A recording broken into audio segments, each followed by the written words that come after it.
حضرت عمر رضی اللہ تعالی عنہ کا زمانہ ہے جب یروشلم فتح ہوا۔ حضرت ابو عبیدہ بن جراح رضی اللہ تعالی عنہ حضرت عمر کو دعوت دیتے ہیں کہ آپ مدینے سے چلیں اور یروشلم میں پہنچیں۔ حضرت عمر مدینے سے چلتے ہیں، کتنا بڑا قافلہ لے کر کے، کتنا پروٹوکول ہے۔ حضرت عمر اکیلے اور ساتھ ایک غلام، اور اونٹ بھی ایک ہے، کبھی وہ سوار ہوتا ہے، کبھی آپ باری مقرر کی ہے۔ جب قریب پہنچے یروشلم کے تو عمر کی باری نکیل پکڑنے کی اور غلام کی باری اوپر سوار ہونے کی آ گئی۔ غلام نے کہا آقا میں مرضی سے اپنی باری چھوڑتا ہوں، آپ آ جائیں، دشمنوں کے مفتوحہ علاقے میں آ رہے ہیں، تازہ تازہ علاقہ فتح ہوا ہے، اسلام کی شان و شوکت ظاہر ہو۔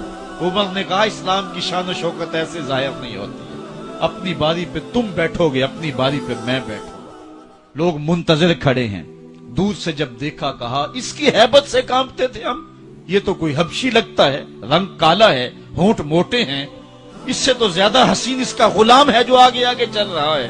حضرت ابو عبیدہ نے کہا دھوکہ کھا رہے ہو، ہمارا آقا وہ نہیں ہے جو اونٹنی کے اوپر سوار ہے، ہمارا آقا وہ ہے جو لگام تھامے آگے آگے چل رہا ہے۔ حضرت عمر رضی اللہ تعالیٰ عنہ کو آگے بڑھ کے جابیہ کے مقام پہ حضرت ابو عبیدہ بن جراح نے استقبال کیا۔ تو حضرت عمر آگے بڑھے اور انہوں نے آگے بڑھ کر کے حضرت ابو عبیدہ کے دونوں کندھوں پہ ہاتھ رکھا، اور سنو حضرت عمر نے کیا کہا لا الہ الا اللہ انا کنا اذل قوم فاعزنا اللہ بالاسلام۔ کہا کہ لا الہ الا اللہ، اے ابو عبیدہ بن جراح، ہم ایک ذلیل قوم تھے اور اللہ نے ہمیں اسلام کی وجہ سے عزت عطا کی ہے۔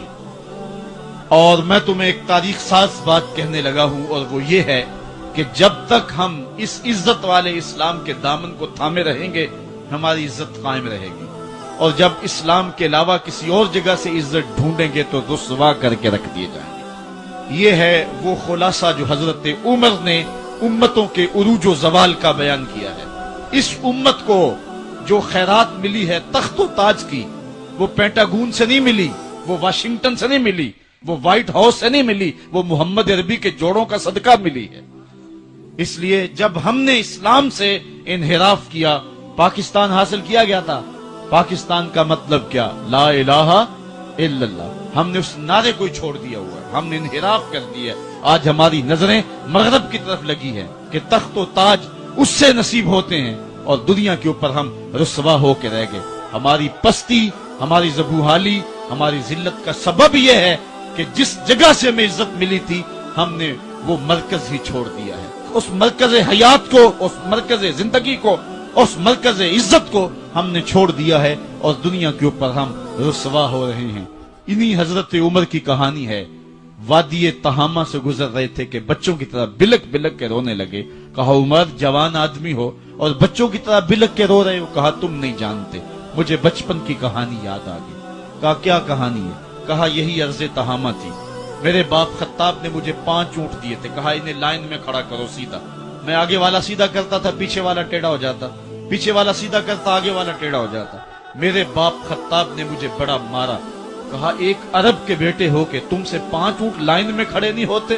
کہا ایک زمانہ عمر پہ وہ تھا کہ اس سے 5 اونٹ لائن میں کھڑے نہیں ہوتے تھے، اور آج شرق سے لے کر غرب تک 23 لاکھ مربع میل کی حکمرانی اور انسان بھی لائن میں کھڑے ہیں۔ یہ محمد عربی کے جوڑوں کا صدقہ نہیں ہے تو اور کیا ہے؟ عمر سے تو 5 اونٹ لائن میں کھڑے نہیں ہوتے تھے۔